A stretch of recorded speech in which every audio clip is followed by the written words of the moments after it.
Well, hello. We're doing our breeder interview today with Kathy. And Kathy, would you please tell me what's your name and what's your kennel name? My name is Kathy Petrignani. I'm from Zimmerman, Minnesota, and my kennel name is Vin E. Wood. The E is capital. And so why is that and what's important about your All kennel's right. name? So my very first Springer was named Vinny, Vinny. And Vinny tragically died when he was about 18 months old. He got hit by a car. It broke my heart. Prior to Vinny, I had Irish setters for 28 years, and I was always a performance person. And I loved my Irish setters, but they were not always the best performance dogs. They had butterfly moments, as I called them. And so I was training at a place, and there was a girl who had a Springer, and she would come once a week, train her dog, and I watched that little Springer advance and advance and advance. And I was struggling with my dog, and I was like, if you ever breed her, I would like a puppy. And that's where I got my very first Springer, Vinny. Um, and getting him, I was like, "Okay, now I can train a dog. I do know what I'm doing." And when Vinny died tragically, I swore I was done with dogs. I didn't want anything to do with dogs after that, and I went into a funk, and on Vinny's birthday night, I went to sleep, and I had a dream, and it in my dream, it was Vinny, and he came back to me, and he told me he barked at me, but in his bark came words, and those words were, "Vinny wants you to get another dog. Vinny would want you to get one." And I woke up to his photo crashing on my floor and sat on the edge of my bed and cried and cried and cried. And I said, "Okay, Vinny, I will move on." And Vinny would be a part of my life here going forward. And that's where Vinny would started. And 7 months later, I got another dog, another Springer, and I told the breeder, "I have to have Vin E. Wood in there because Vinny would want me to do that." And that's where Vinny Wood came from. Okay. So before you had the Springers, you were breeding Irish setters. How many years did you bring Irish setters? I only had 1 litter of Irish setters, because they have, like, huge litters, and it was crazy. And I had 1 large litter of Irish setters, 14, and, that was more than enough for me. And I had Irish setters, and I showed Irish setters for about 28 years. So how many years now have you been breeding English Springer Spaniels? Well, I got my very first English Springer Spaniel in 2004, and that was Vinny. And 2005, I got my boy Splash, and 2006, I got my girl Sizzle, and that was the start of my foundation was Sizzle. And I bred her when she was about 4 years old. I tried breeding her a couple times, she never took, and she took when she was about 4 years old. So I would say 2000 and I believe it was 2009 when I had my first litter. Okay, and we know you're still breeding now. Can you remember how many litters have you had? I'm gonna say about 12 litters. And how often do you breed? And maybe describe how you've done the arrangements because you don't always own the bitch or have the bitch with you. Right. So one of the things that I have done, and I made a decision a long time ago, because when I decided to get a dog, I approached several well-known breeders in my area, and many of them knew that I was a performance person, and so they would say, "You could have this puppy or this puppy because those are the pet quality puppies." And I tried to say at the time, "I need a dog that is structurally sound. I probably want the same puppy that you might want for the breed ring because I need that dog that has that extra spark and that extra go power."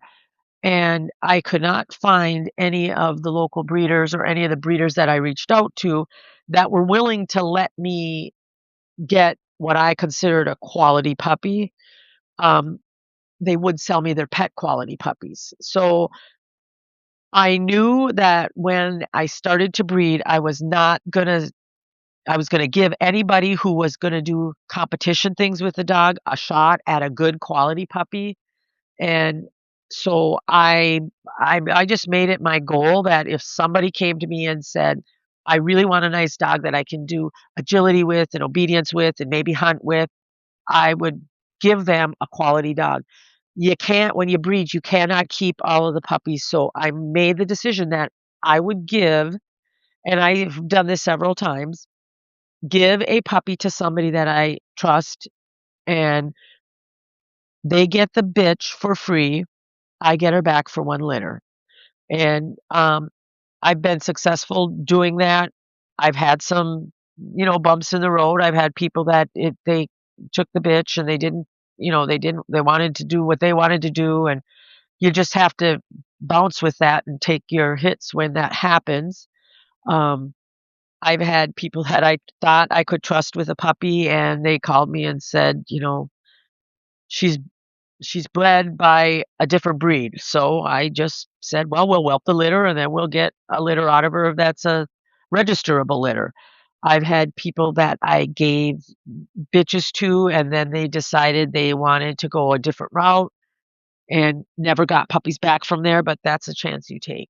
I would say the puppies that I have gotten back from bitches that I have given to people and the arrangements that I've made has far outweighed the few people that were not honest and ethical about the conditions of the contract that we signed. Um, so I've given, like I say, I've given puppies to people and gotten a litter back. I always offer them a puppy from the litter as long as it's a sizable litter. Um, and then for my boys, one of the things I always put in my contract is that I have access back to any of the boys that I have bred to any bitches I own or co-own. So that keeps my boys that I sell on full registration, so I can get back to them and it can be part of my bloodline going forward. So you started breeding springers in a sense out of necessity to get the kind of dog that you needed for performance. Absolutely. Absolutely. Because I couldn't find anybody who was, you know, our performance springers have to have the structure to handle what we're going to throw at them. And a lot of the pet quality dogs in litters are pet quality because their structure's not there. And you have to be willing to give up some of the good quality dogs so that other people can also enjoy the benefits of the performance springer. So it was a necessity. And that's also then allowed you to welcome other people into the breed in a way that maybe others haven't been able to get in as quite as easily. Absolutely. When I made the decision when I was gonna breed, I made a couple of decisions, and one of them was I'm always gonna give somebody a chance because there were a lot of people that wouldn't give me a chance, and I struggled with that. And so in giving people a chance, you get to see their true nature. Like, are they going to be honest? Are they going to be ethical? Are they going to do what they say they're going to do? And then you're going to move forward from there. And when I mean, we all get people that come to us for puppies, and sometimes you make a wrong call and you sell somebody a puppy that you see it at 2 years old and you think, "Oh, I should have kept that one." But they got a good puppy. So it's not, I mean, it's your breeding, and you should be proud and happy when somebody else is successful with your breedings. Now, do you have a dog that you consider to be a legacy of your breeding, or maybe a couple of examples of what's your biggest successes in Um, your dog? I would say my biggest success would be I didn't breed him. Um, I was instrumental in where we went and why we bred him where we went, and that would be my boy Splash. Um, and why I say he's instrumental is because currently he is the only Springer in the history of the breed who has a champion, Och, Mach 8, and a Master Hunter, and it's the Master Hunter that puts him over the top. There are currently 7 dogs, I believe, or 6 dogs that have champion Achmach, but they do not have that master hunter, which was actually the hardest title I've ever earned, mostly because he was a bench bred dog playing in an area that sometimes they don't always like the bench he's in there. So he'd have a stellar run and he still wouldn't pass. They'd find some reason not to pass him. But I would say that's one of them. He's one of your foundation dogs. Yes, yes. I do have his son, and I don't know if he is going to excel in the performance world as far as Splash did, because my life is different. First of all, I'm much older. I don't have the endurance I had when I was 40 years old to train, and I have more dogs. I have multiple dogs now. When I had Splash, it was Splash, and I still had one Irish setter I was competing with. So I only have the 2 dogs I was training. Well, now I have multiple dogs, and I've tried to train them, and I've added more performance venues to my life, and you get pulled in many different directions. So I think that my boy Seeger could excel if I had, instead of 24 hours, if I had maybe 40 hours in a day. I think we could attain what I was able to attain with Splash. But and I have produced another puppy that is really excelling hugely in the agility venue. His name is Sparks, and he's putting out yards per second that the border collies are putting out. So he's a very competitive Springer that I've produced as And well. so what other goals do you have in your breeding program, and maybe what other performance events? You had mentioned how difficult it was to get the master hunter. Maybe you can talk a little bit about that too. Well, my when I first started, my goal was, there has not been a dual champion in many, many years. I think everyone's got that goal. Yeah. It's a dual champion. Yeah. So that was kind of my goal, and I very quickly that goal kind of got crushed, because I don't know in the confirmation world that the confirmation judges would put up a dog repeatedly enough to get a championship, and I don't know that the field trial world would put up a dog that was a benchy dog. I think I'm okay saying I have to be proud of the fact that I can produce dogs that get championships and yet still have the ability to hunt. I think that is something that's been lost in our breed. It should be inherent that these are bird dogs, and they should be able to hunt. I think a lot of people, like myself, you get busy, life comes your way, and then you fall away from the things that what I loved to do when I first started, I don't have the time to do now. So I think there are probably some of the bench bred dogs that are out there now that if people put in the time to get them to the field, to get them on birds, to work that, they probably would have some natural ability. I don't know if that's a possibility or not, in our world. I know when I go to, like, the national and I look at the catalog, and I'm like, I always look through the best of breed, and I see, like, okay, oh, this one at least has some titles on the end of its name, you know? Um, Very rarely do you see one that has a junior hunter or anything above that. Sometimes there might be 1 or 2 that have a WD that are in the best of the breed ring, and to me, that says a lot about our breed, and I think we should be going to our national and seeing a lot of dogs with at least a junior hunter on their names in that best of breed ring. And you've branched out beyond obedience and agility. You do rally. What's some of the other dog sports you do? I do scent work, I do dock diving, I do tracking. I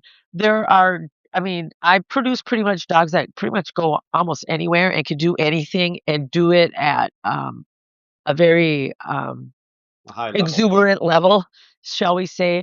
I think I try very hard to balance. I breed to a dog that likes to work, to a dog that is what I consider a pretty dog, and then I just play with that. So if I do a generation that is more of a working line, I go back and try to find a pretty dog that is gonna complement and help the areas that need improvement for our breed standard, the next generation. So I just balance that out, and I've been pretty successful on keeping the bird drive alive. Because to me, if they like the birds and if they have a drive for birds, they're gonna have drive for all the other venues. Um, so it really doesn't matter what venue. I think they do them all. Dock diving, scent work, tracking, obedience, rally. I have service dogs that I've produced. Wherever you wanna go with them, I think they're willing to go. And so this brings into the breeding, and you started by getting a dog from another breeder. So are there any breeders from the past or and current breeders that you admire, and why do you admire them? Yes, I guess I would say my biggest, mentor and helper has been Henriette Schmidt. Um, and I didn't start with a Henriette Schmidt dog, but Henriette has always been more than willing to, like, help me and talk to me and be honest with me about maybe this dog, maybe that dog. And, what I like about Henriette is her dogs look the same as they did when she started, and she produces solid dogs with healthy temperaments and that are willing to work. And you need that in this breed. I mean, they should work. They should hunt, and most of her dogs do. And the other thing that is, like Henriette always says, you can't. It's hard when you sell a dog to a performance person because if they don't meet their expectations, then they're disappointed. And um, she likes to sell pets, puppies to people as pets and then encourage them to go do things with their dogs. And she's been very successful at that. And that's why I'm never hesitant to sell a nice quality puppy to a pet home because you never know how you're going to get them hooked on the breed. And then the next thing you know, they're our next up and comings. So that's important that we keep that possibility alive for people that there are performance dogs out there. There are other breeders. I come from Minnesota, and there's a lot of breeders in that area um, that have been helpful to me in evaluating litters. Um, Sarah Willems has been more than happy to come and evaluate my litters, and I always tell her, like, I'm not a soft person. I have a tough skin. Be critical, because that's the only way that you're going to improve your bloodlines is if you can see an honest evaluation of what you're producing. And she's been very helpful in that aspect for me, willing to come up and evaluate my litters and be honest about it. So that's very helpful. One thing that's hard for breeders is there's no perfect dog, and when it's your litter, you tend to see it with the best eyes, Yep, and rose colored glasses. you need someone to be able to tell you, Yeah, and you have to be able to hear that, otherwise you can't improve. yeah. And you got to remember when people are coming to evaluate your puppies, it's not personal. They're not criticizing you. They're evaluating this puppy by the standard, and they're being nitpicky and critical. I mean, there've been times when it's been like, "Oh, I don't like just that little drip of the eye. I don't like that." And I'm looking at it thinking, "I don't even see it." But then when it's pointed out to you, "Oh, okay, I see." So there's you learn so much, and you keep learning every litter. You learn something new, and that's important that we share our knowledge with each other. And I mean, the structure evaluation is hugely important. And I can see balance. I can tell when, like, oh, that dog is front heavy. That dog has a really long rear, but it's the nuisances, the tiny little things that the really critical evaluators are able to say and help you with. And every dog has a fault, and there Absolutely. are faults and faults. So just because a dog has a fault doesn't mean it's not going to succeed in a given dog sport. It just might Absolutely. not do as well as another dog. Absolutely. So I mean, I always tell people, you know, you're buying when you buy a dog, you never know. You never know what they're ultimately going to end up to be. But this dog right here has these qualities, and this dog right here has these qualities. And then you pick your poison. Which one can you deal with more? Um, some people, they want they absolutely have to have a blaze. Some people, I want the saddle Springer. I want the perfectly marked Springer with the saddle. And I'm like, color's the last thing you should worry about, because that doesn't matter in the big picture of things. You can have a perfect saddle with a really crappy front, and the dog ain't going to hold up. Running agility, slamming down on that A-frame and dog walk weekend after weekend, that front end is not going to hold up. And I've said that to people. I've said that, like, they want this dog, mostly because it was black and white or because it was liver and white. And I always tell them, you're picking for the wrong reasons. This is a structurally nicer dog. Now, how you mentioned Splash was one of your foundation dogs, and how did you pick that kennel? And then maybe even more importantly is how would you suggest someone else choose a kennel if they're looking for puppies? I picked that kennel because it was a lady that we were training partners, and we trained together. And his mother was a heck of a performance dog. She was a master hunter. She was a champion. She was a mock, I don't know, 3 or something. And she was working on obedience. And those are all the things I loved. And so when she bred her, and we were at a national, I can't remember what national it was, and we were watching dogs in the ring. And that's when we picked the dog we picked, which was Karen Bolt's boy, Ricky. And even though Ricky wasn't one of those wow dogs that you said, wow, is he ever a fancy performance dog? He had this, I love my mama. I love my mama. I'll do anything for my mama. And I remember saying to Patty, that will take you further than anything, is the want to make the owner happy. I said, I'd look at him. And so she did. And that's where Splash came from. He came from Top Gun, and she's no longer in Springers. Um, but it was the one good gift she gave me was my boy Splash. I shouldn't say that. I also got Sizzle from her, who was my foundation bitch. And then, so from your experience, how would you recommend someone else look for a kennel?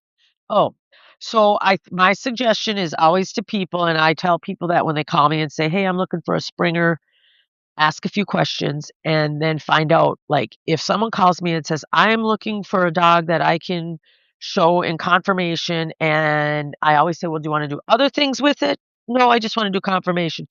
I have, and I give them the names of other people, um, and send them to the people that breed mostly confirmation dogs.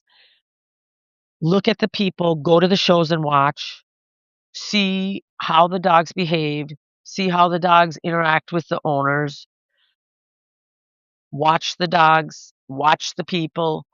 Um, don't get wowed by whoever wins, because that doesn't necessarily mean they have the best dog. Watch the dogs in the ring, watch their tails.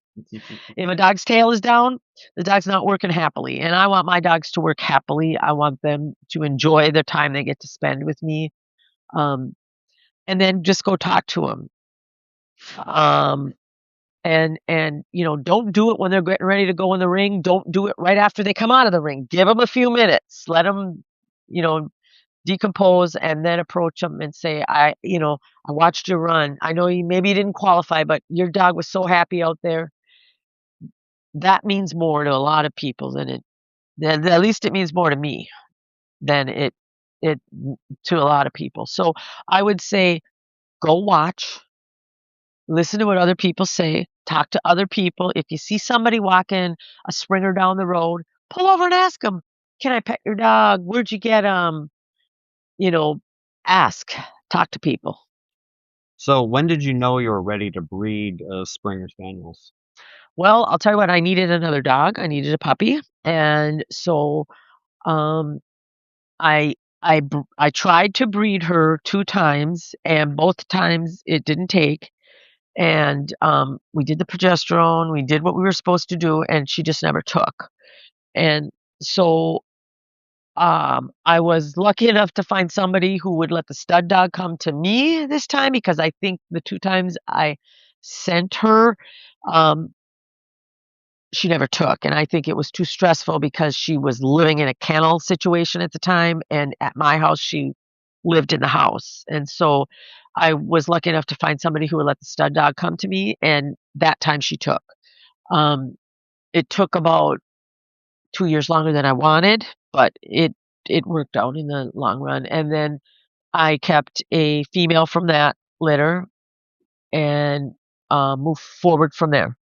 And so how would you evaluate your first litter of puppies to where you're at now? Well, I think I've moved forward in that I'm I've always been the broad back skull kind of a girl. Um, getting to the point now where I have really, um, my heads are starting to come together. I have nice heads. I have balance. That my first litter was all over the board. I had tiny little bitches and I had big boys that had big rears and fronts that didn't match. And I'm to the point now where like I have balance pretty much across the board, um, with both my bitches and my dogs.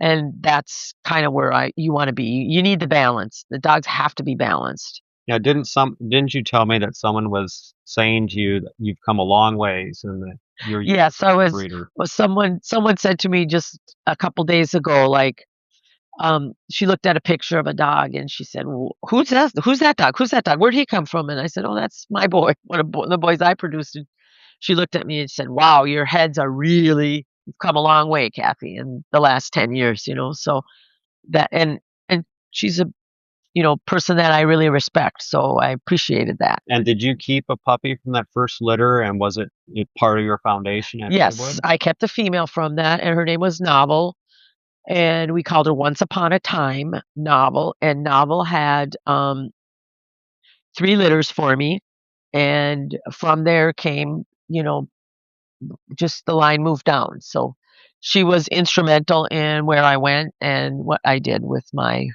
program. So, how that first litter felt when you got it, does it still feel the same now when you whelp a litter, or what's Uh, what's the same and what's different? okay, so what's different? When I whelped that first Springer litter, I was super, super nervous because I was on my own. When I did my one Irish setter litter, my Irish setter mentor was there, and she was a control freak and never let me really do anything. I kinda was pushed aside, and she just did You everything. watch. I kinda watched.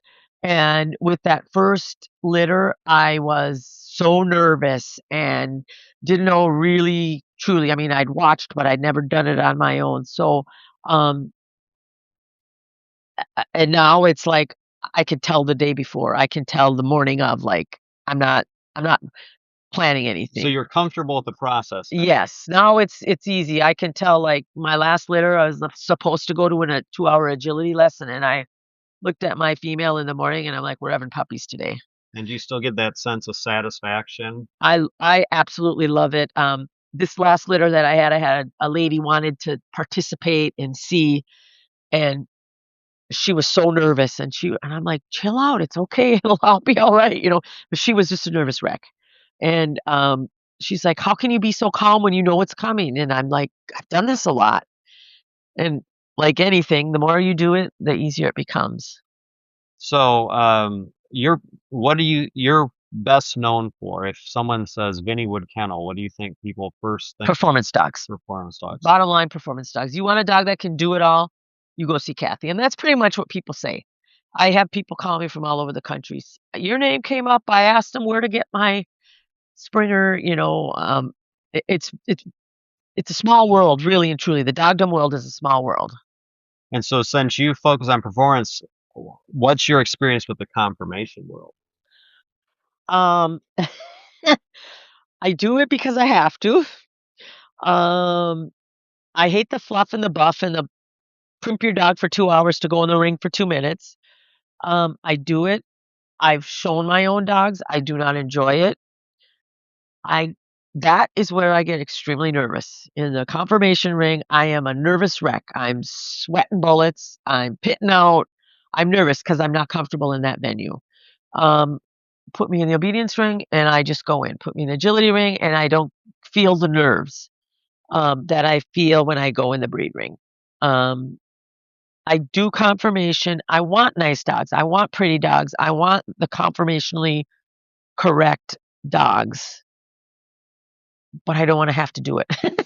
But you've produced a number of champions and a number of the puppies from your litters. So. Oh, absolutely, yeah, and that's the one thing people call me and they're like, "I want a dog, but I am not doing the breed ring," and I always tell people, "You don't have to. If you wanna go in the breed ring, I'll help you and we'll work with you.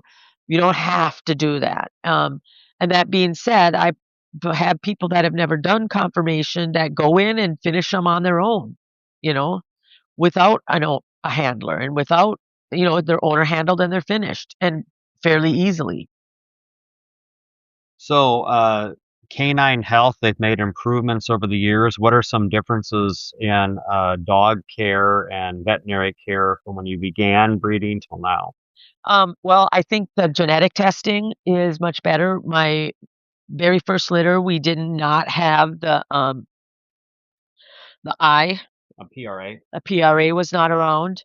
Um, and thank God that both of the none of the dogs that were produced, because shortly after we had them, the test came out, and they were all carriers or clears. They came out with the DM, um, and that is a horrific disease. I had a friend that had an Irish setter that had it, and when they started testing for that, I immediately started testing for that. Um, and I just think any genetic testing that we can do for our puppies, we should be doing because we don't need to produce dogs that have known health issues.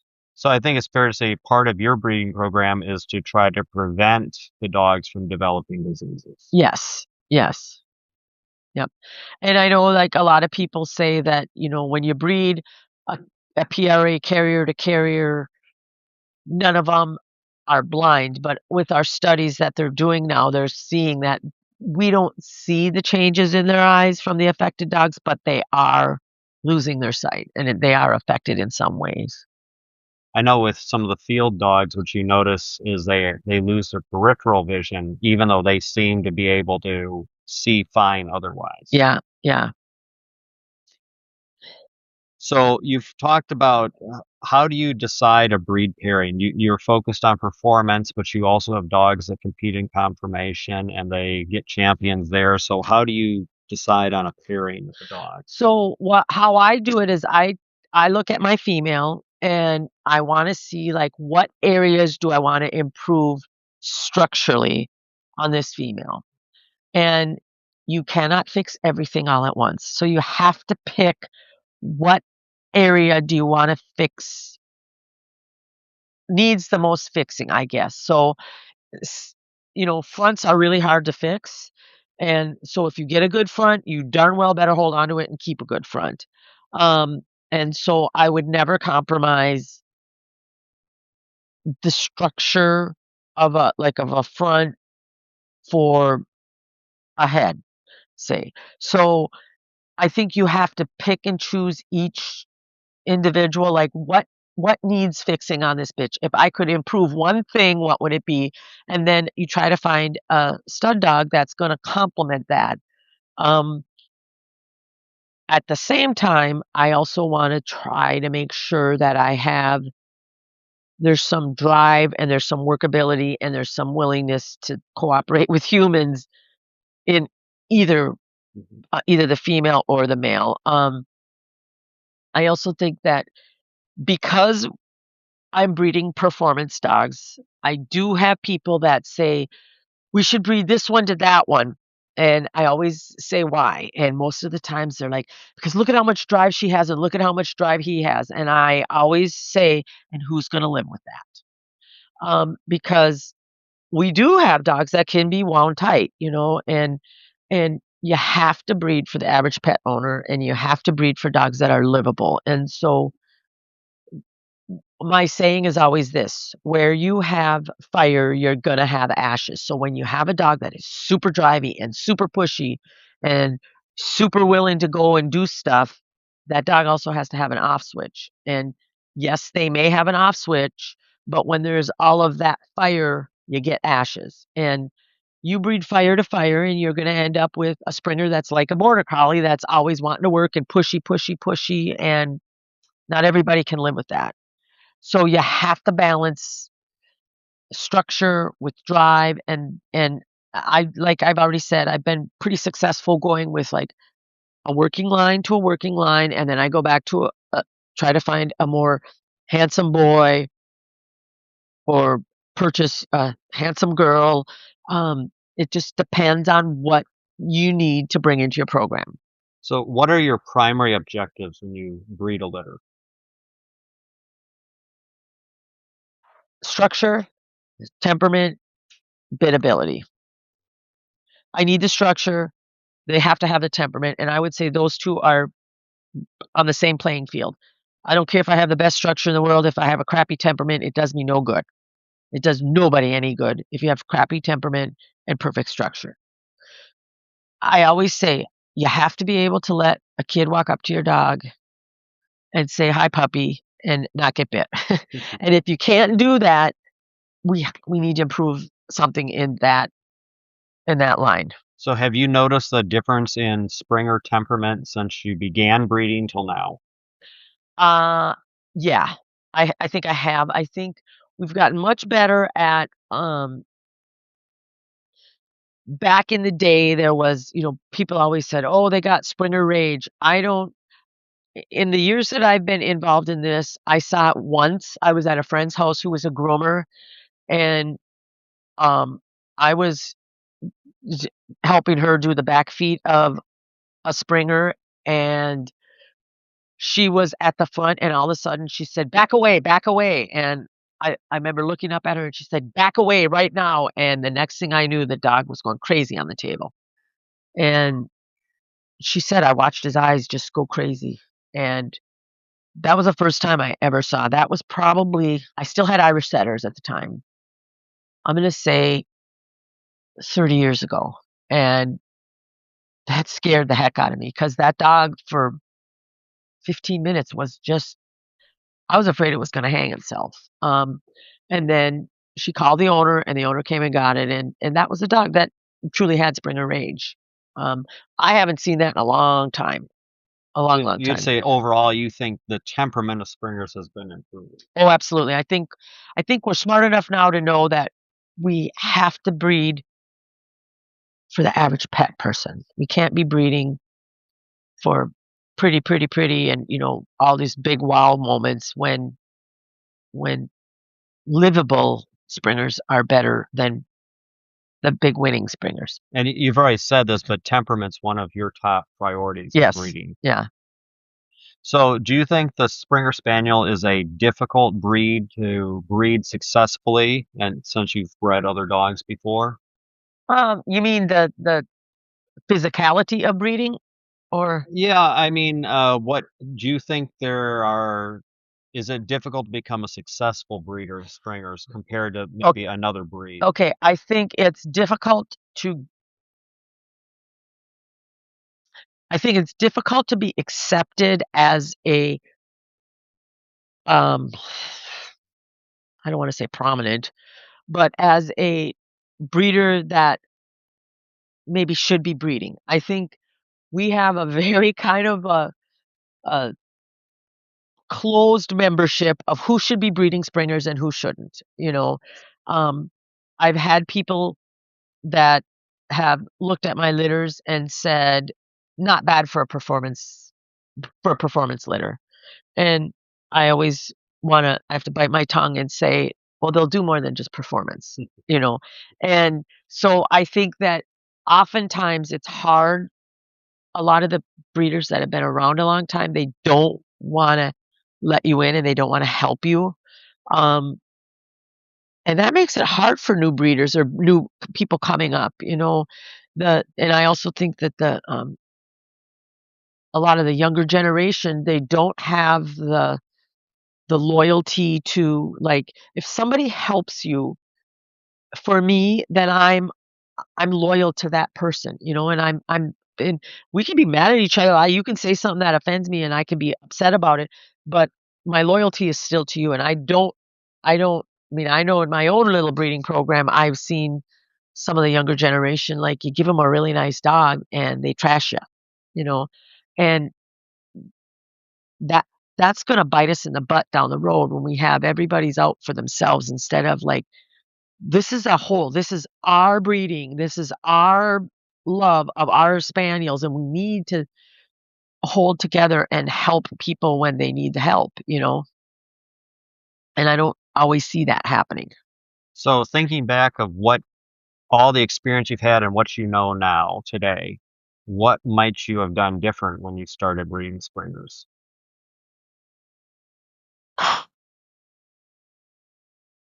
If I could change one thing and have the same dogs, it would be I would have had a different person I got my beginning dogs from, because I'll be honest, the first 10 years or maybe 8 years of deciding to breed, I was still attached to the person that I got them from, and she kinda left the breed on a not on a good note, and I was attached to that, and if I could put a different name on them, I would. That would be the one thing I would change. I love all the dogs that I've personally had, but that would be the one thing I would change if I could. But you live and you learn, so it is what it is, and I'm where I'm at now. Yeah. So, So, do you typically handle your dogs or do you hire someone to handle your dogs? And how do you choose what you're going to do? no, I generally don't, hire a handler. I've allowed people to take my dogs to shows. I shouldn't say that. I did pay somebody that. I didn't realize that it was gonna be a handler fee I was gonna be paying. And when I got my bill for $800, I was like, for a 3-day show, that wasn't what I was expecting. I thought it was a friend taking my dog to a show for me. I mean, I intended to pay her money, but I wasn't Right. thinking it was gonna be. Covering expenses. Yeah, I didn't realize I was gonna be paying $800 for 3 days. And after that, it was always my friends. And I have friends that say, "Oh, I'd love to show her," and then, "I wish I could be an owner handler," and then I put them on the dogs so they can show them an owner handler if they want. And so I have a couple of friends that are on my dogs so they can do that. Mhm. And, you know, I have people, Courtney Hanson, she likes to show. I hate the breed ring. I put her on my dogs. She gets to play. I get to pay. So, if someone's buying a Springer for the first time, what would you tell them? What kind of advice would you give them? Get them out, keep them busy, keep them active. When you take your puppy from me, I like to try to keep them 10 to 11 weeks. I just think that because I keep exposing, exposing, exposing, and I tell them, get your puppy out. Don't worry about, oh, it can't go here, it can't go there. It can. Trust me, they have enough natural immunity. If you see the puppy gets starting to get sick, call me right away. We can work through that. Um, expose them, let them see people, places, things, do stuff with them, get them in puppy class, train them, train them, train them. And the first year of their life is going to be dictate what the other 15 years is going to be. So spend the time, spend the energy, spend the money that first year, and you will be delighted for the rest of the dog's life. Now, sometimes we talk about a person has an eye for a dog. They look at the dog, they see the dog's qualities, they know, oh, could be a great conformation Uh-huh. dog, or this dog's got the qualities to be a performance dog. How do you help someone develop that eye so they can see what qualities the dog has? Um, oh gosh, I don't know if you can. I think it's time. Like people can develop a look. I mean, I'm not good at the minute details. I'm very good at seeing, oh, that dog has really balanced. And I don't care what breed it is. Um, balance in a dog is balance in a dog. And if you can see that, you see it, The other things come with Yes. Yeah. generally. And then slowly but surely, like I'm starting to get to the point now, and I've been doing this for 15 or 18 years, however long it is. And I can start to see like, okay, I like those head planes better. And this is why. 15 years ago, I couldn't tell you. I could tell you my dog has a broad back skull, but now I can tell you why, because people have taken the time to explain things to me and I can see it now, and the chiseling on the face and all of that. Those are little minute details that come with time. Um, I think people that come from horses tend to see balance better, only because if you didn't have balance in the horse, you don't, it wasn't as smooth of a ride. So I think that if you, a lot of pet people don't care about that. Pet people tend to look at the markings and which one has a better blaze or whatever, and Which one's cuter? which one's cuter. And I can look past that, and I can look past the markings to see that's a nice dog. Mm-hmm. So what age do you pick a puppy? If you're going to say, I'm going to keep one for my litter, when do you know? Oh, this is a hard question because I want structure, temperament, and biddability. Mm-hmm. Watching a litter at 3 days old, I can tell you which one's going to be the feisty one in the litter, just by how they nurse and what they do and how they push one off. And then I watch that one as it matures through. A puppy that I'm going to pick for myself, usually I can tell, and I try to be objective about it, but I can tell my next performance dog by about day 24. Okay, what are some of the qualities that you're looking for in the puppies I mean, you mentioned some very Pushy, young. pushy, ballsy, um, instigating, looking right at me, um, maybe making funny noises at me, and like they'll sit and they'll look right at you, and they'll look right in your eye, and they'll right at you. I like that. That's the kind of dog I like. I can handle that. I can develop that. Um, I personally don't do well with timid, soft dogs. I'm not a timid person. I'm not a soft person, and I have bought dogs that when they came to me, I didn't see it in the videos, but I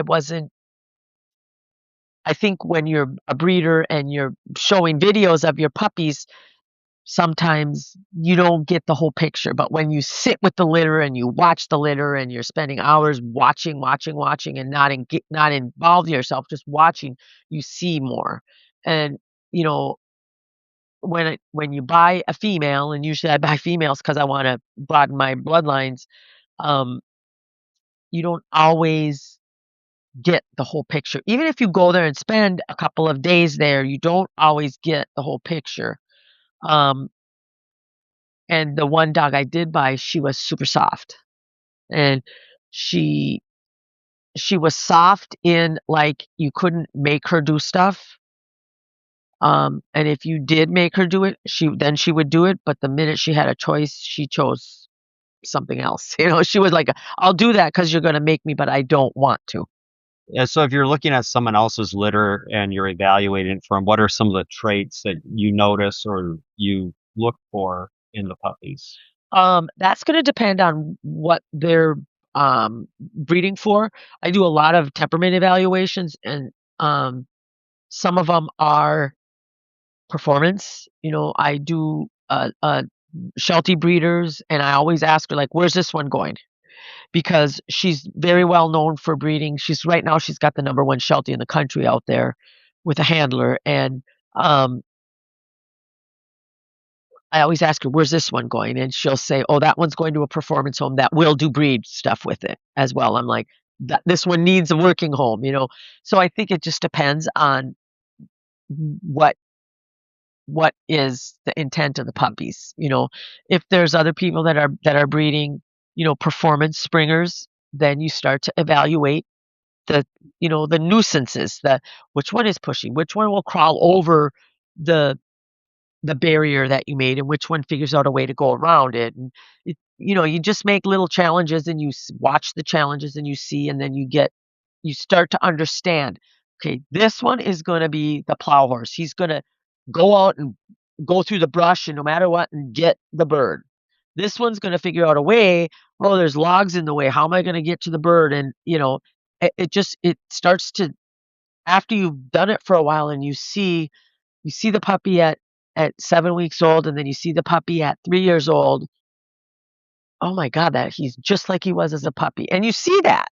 You start to see that. And so that's good information to know for longevity of, all right, my evaluation of that puppy was correct. So now I want to talk a little bit about what your breeding methodology and your thoughts about it. So like inbreeding, outcrossing, and line breeding. And Okay. have you used any of these methods in your program? Okay. So line breeding, I like to do line breeding. When you line breed, you kind of know what you're going to get. And And maybe can you describe line breeding just briefly for us? okay, so line breeding is taking your line of dogs and and going back to it and breeding, say, a daughter to an uncle. And people always get wiggy on that if they're not in the dog world, but you get more consistency, you get better temperament. Whatever bad things you have, you're going to double up on. Whatever good things you have, you're going to double up on. So you have to know what you have, and you have to be willing to take that chance and go there. Um, and so I like to line breed. When And you you get a lot of consistency. Yes, yes. And when you line breed, at some point in time, you have to go out. And that's called an outcross. And so when you do an outcross, you can go to a different stud, or you can buy a bitch from somebody else and bring it into your program and then start another line. Um, and so when you outcross, that's when you don't really know what you're going to get, and you can get all over. Size can be all over. You don't know what you're going to get on heads. You just don't know what you're going to get, but it's a gamble that you take. Um, I think there And are if you like it, you keep going with it. Yes, I think there are a lot of breeders that will tell you, when I did that outcross, it didn't work.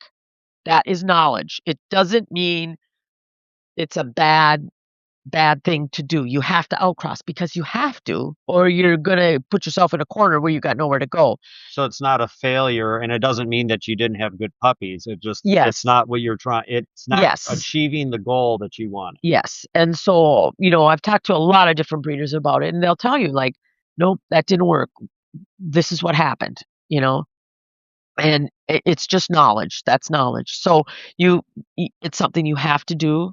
And I have made the decision for myself, if I'm going to do an outcross, I want it to be a live cover outcross. I don't want to. The couple times that I've tried it with somebody's frozen sperm, you pay for it and it didn't take, so then you're out all this money and you got nothing to show for it. Even if it may not be a great outcross, but at least you got some puppies out of it to see Right. that it didn't work.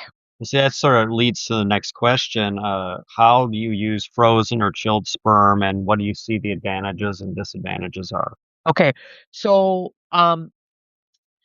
how do I use it? Well, I try not to use it if I don't have to. So you prefer natural breeding if possible. Yes, yes. um I do collect all my males. I collect them when they're young, so I have a lot. I just pay the storage fee and keep it, because you just never know. If I had had my Vinnie collected and I was going to collect him, um, we went to the national. We came home. He died the next week, and he had an appointment. He died June 28th. He had an appointment July 6th to be collected. So you say do it early. Do it early if you're going to do it, and you get better quality sperm anyway when you do it young. So I've used it. I've not been successful whenever I bought from somebody else. Now, that being said, I had Splash collected and I used him twice, and I got puppies both times using his frozen. That was mine, Right. my own. So I have used it. I will use it if I need to. I'd rather not, So here's a different question. Have you ever bred multi-sired litters? And what's your experience with that? Yes, I did one. Well, actually, I take that That back. was your double batch litter. That was double batch. Yes, double batch litter was a dual sire litter on purpose. And the reason was because I bred Seeger. He had a foxtail and he was on high doses of antibiotics.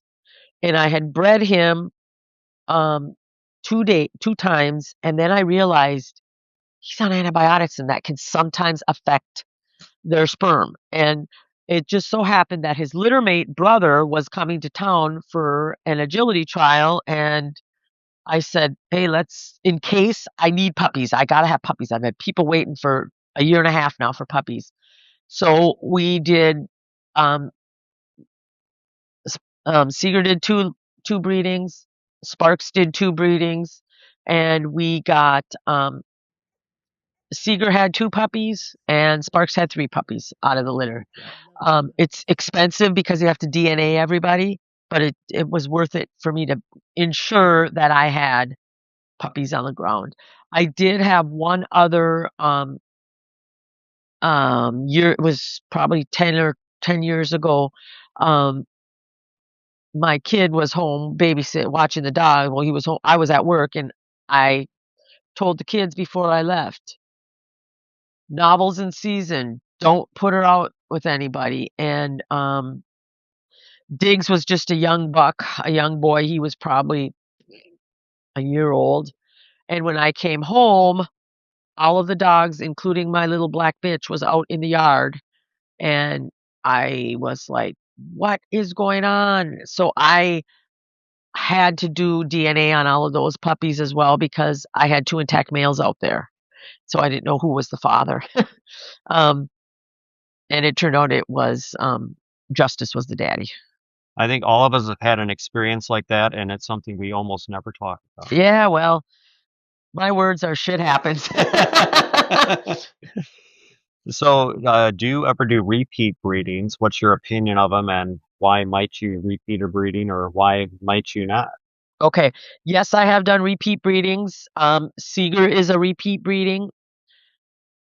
I wasn't intending to do that. However, I had bred my girl Mimi to frozen sperm of splashes, and I didn't know if it was going to take, and I had a major surgery scheduled for January 3rd. I found out the breeding took, and I was going to be laid up for 16 weeks non-weight bearing. I still to this day do not know how I did that, but I did have that litter of puppies and I was non-weight bearing. And I knew I wanted this to be my next high power performance boy. So I wanted to be able to work them and be on my feet and do stuff with them. So I sold that the 2 boy puppies from the litter. I knew right away I wasn't keeping them. I couldn't because I was going to be laid up. And so I in my head I knew her next cycle I am going to breed her again and keep a puppy from that litter. And so that's why I did that. That was a repeat litter. Um, and that's where my boy Seeger came from. So, what qualities do you look for in a stud dog or a brood bitch, and what makes a great stud dog or a brood? In my opinion, a great stud dog is a dog that wastes no time. He just gets on and does his deed. And doesn't mind if she's a little growly or a little ornery, and he just does what he's supposed to do, and produces puppies.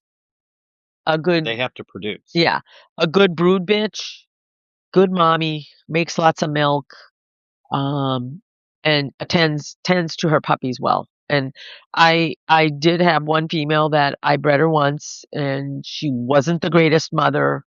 Um, And I spayed her, and because I wasn't gonna do that. I'm not potting your babies for you, And I put the peanut butter and I put the butter, and it was hell, So I'm like, I don't wanna have to do that, and I don't want anybody else who might want to breed a litter to have to do that, because I am a firm believer that good mommies make good mommies. They teach their puppies to be nurturing.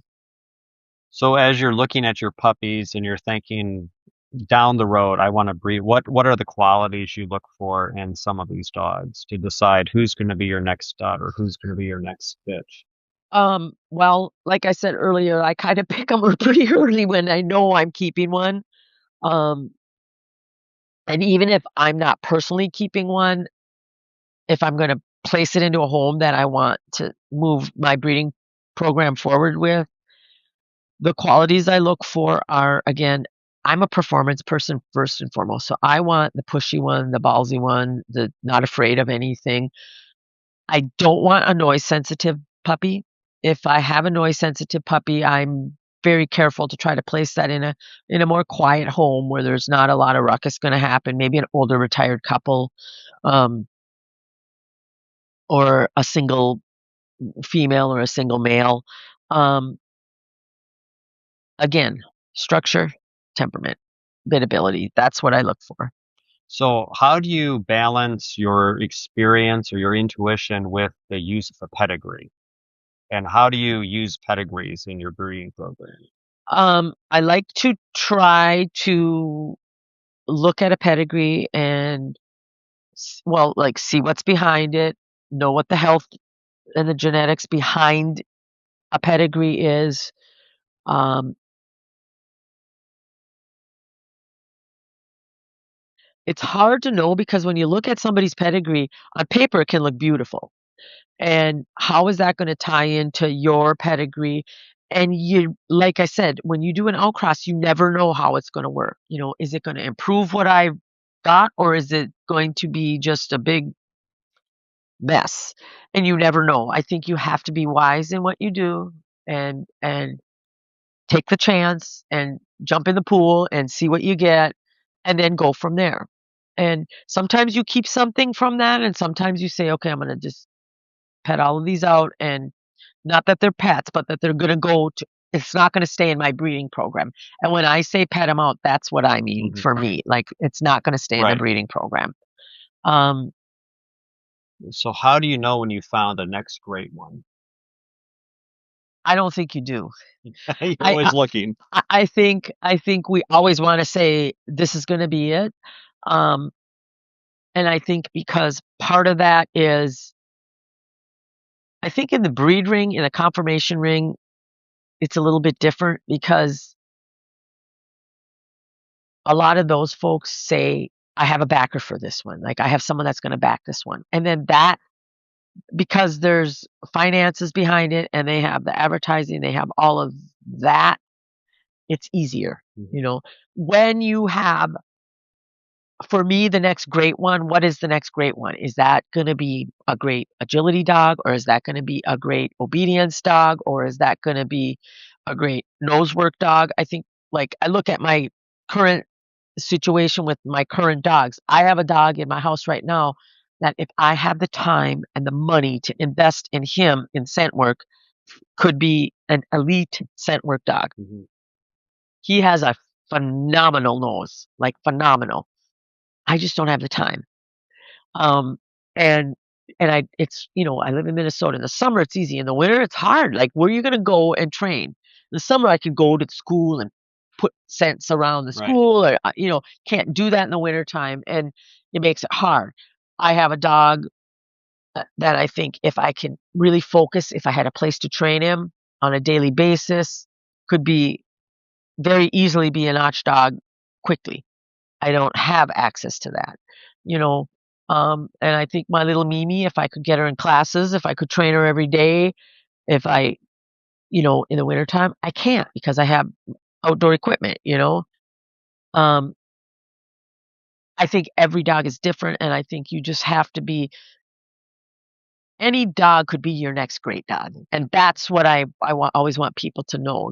That it's just you put the time in, it can be your next great dog. And that's really a goal of your breeding program is that the next that puppy could be the next great one. Well, that puppy of mine that I keep that puppy that I sell to you could be the next great one, and that to me as a breeder, a dog going out and being successful, that that is a kudos to me, you know. So you get a dog that gets a champion tracker at 18 months, that's freaking fabulous, you know. That is really a testament to the breeding program. And or a dog that goes out and gets his mock very quickly or gets his championship very quickly, handled by someone who's never been in the breed ring. That is a testament to the breeding program, you know. So, have you ever used foreign bloodlines in your breeding program? I bought a female that had some Polish blood in her. Yes, I did. And were you pleased with the results, or I'm pleased with what she produced. The the bitch herself was a little bit she didn't have the bit ability that I liked, that I need for my performance dogs, and she was one of those dogs that she was very well trained as long as you didn't ask her to do what she didn't wanna do. So I trained her in agility. She was trained, she was a little hard on the birds, so I never put her in the, in a hunt test because she was, a chomper. She chomped when she came back.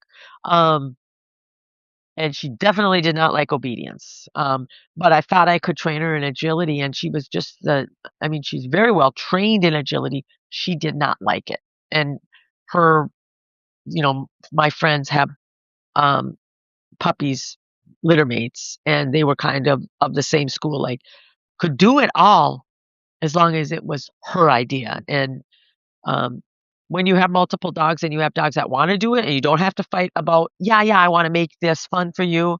It's easier just to. right? So she produced extremely well for me. I will say that she produced some beautiful puppies, um, and that was important. You know, So, how do you mentor newcomers to the breed? I think the biggest thing is welcoming them in, letting them know I'm willing to help you. I'm willing to let you know you can have a great puppy.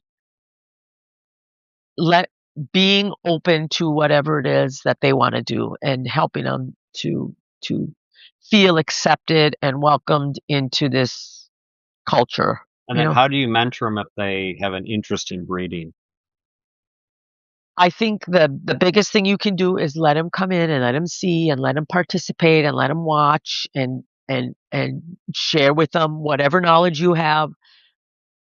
Let them be involved in the structure evaluations. Let them feel, put your hands on, touch and feel and see and be active and involved and not hide information from them. Being open and honest about stuff.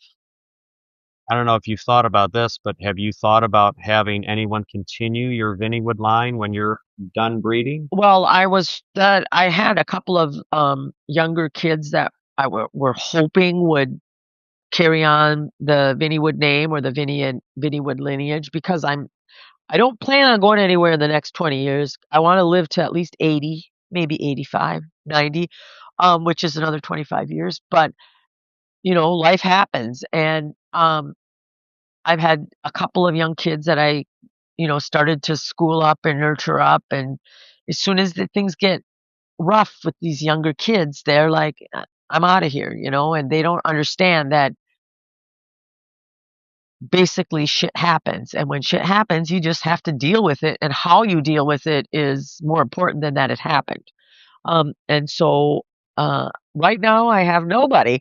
I wish I did. I was So you'd be open to having a protege. Oh, absolutely. Absolutely. I had a young kid that was in 4-H that has, what I would call, very, very much so, a pet springer, and, they are on my list to get a really nice springer. She wants to do performance. She's just a young kid. She's in 4-H. Um, but they lived in Minnesota and they moved back. They're from Michigan. They moved back to Michigan, and next summer she wants to come and spend a couple weeks at my house just to really see what it's like to live with a bunch of springers, and I'm looking forward to that. So, um, she's about 14 years old, so I'm hoping that I can get her in and get her like, so she wants to stick around. So thinking back over the last number of years, what you've already mentioned, you think the temperament of the Springers improved. Have you noticed anything else about the evolution of the breed from when you started till now? Well, I think more people are doing stuff with their Springers, which I think is awesome. Um, and I know, like, some people say that, like, they're weird in the breed ring and in the performance ring, and I think every breed has its quirks. And, um, if you want a working breed, go get a Malinois, go get a Border Collie if that's what you want, a working breed. If you want a sporting dog, I think Springers can be a very great performance dog. Do they do they have little quirks? Absolutely. I'll be the first to say they have quirky little things that Springers do. But I think they can definitely be a very competitive um, dog in the performance worlds, and I think you're seeing that more and more and more. And if you could give new breeders just a few words of advice, what would that be? Purchase the best bitch you can, or purchase the best male dog you can, and listen to what the breeder tells you is going to be the best dog for you. Trust them that they have your best interest in mind, because if you're successful with the dog, that makes them successful as well. Um, and take your time picking a breeder that you're going to go to. Go to the shows, watch the shows. Just sit back and watch, see how they interact with other people, see how their dogs interact, walk through the grooming areas and see how the dogs are on the tables. Just watch, watch, watch. Spend the time watching before you dive in head first. So just a couple of quick answer questions for you. When do you wean your puppies? I usually let mommy tell me when it's time to wean. Um, but I like to start mine. I feed a raw food diet, so I like to start mine between 3.5 and 4 weeks. And usually I have mommy dried up by about 6 weeks. Okay. And do you use supplements or do you add home cooked food? Well, like I said, I feed raw food. I don't the supplements I do use are not breeding supplements, um, per se. I do have my one boy on a supplement for, his sperm count. So you do use supplements for stud dogs. Him, I do, Okay. but generally I don't. I just Okay. feed a well-balanced raw diet. Can you just describe briefly your standard breeding contract and a contract you do to when you sell your puppies? I have a pretty basic contract. Basically, it says you're gonna put Vinny Wood on the name. You're gonna care for the puppy. It's gonna live in your home. Um, and you're gonna if you for whatever reason no longer want the puppy back, it comes back to me. I don't I think there's like many contracts, and I have a friend who has a contract, and I looked at her contract and I'm like, oh my God, this is so detailed. And my feeling on a contract is really this: it is all it is a piece of paper, and it is the integrity of the person that you are dealing with that is more important. Um, I know I've dealt with, you know, a lady who's been breeding dogs for years and years and years, and this is Henriette Schmidt, and I've never signed a contract with her. I did once when I bought a puppy from her, and but other than that, I've used her stud dogs. She's used my stud dogs. We've never signed a contract Yeah. because it was a verbal contract, and I sent somebody to her that bought a puppy from me and went to her and used her stud dog, and the lady was very much so, it was all about a business for her, and she's like, I need a contract, I need a contract. And Henriette kept saying, well, we have a verbal contract. And the woman never did pay for her Hmm. stud fee because she never signed a contract. And I'm like, but she did. She signed a verbal contract Yeah. with you. So like Henriette said, I'd never breed to her ever again. And either would I, and I would never send her to anybody ever Right. again. So I think contracts are basically a piece of paper for me, because people are going to do what they're going to do. Yeah. They're either going to be honest and ethical and do the right thing, or they're not. Do you have thoughts on the AKC limited registration, and have you ever used that? Yes, I do sell a lot of my puppies go to people out on limited registration. I will say I had one lady that I sold a puppy to in Texas on limited registration. I don't know how she did it. I don't know what she did, but she somehow changed the registration on the puppy and got it to full registration, and then proceeded to go on and breed doodles with this female. When I contacted AKC, they had no record of her ever registering a litter. Of course she didn't, because they were Right. doodles, but she did. The registration was changed to full registration, and they leave my home. I register them Right. before they leave my home, and she was limited registration. And AKC, when I talked to them, they said, "Well, we've got a letter from you that you were." I'm like, I never sent a letter, and then of course at that point in time they wouldn't tell me much Right. more. But Right. that was the one time. But I do use the limited registration, and I think it's pet people don't care. A lot of them don't even care if they get the papers. Yeah.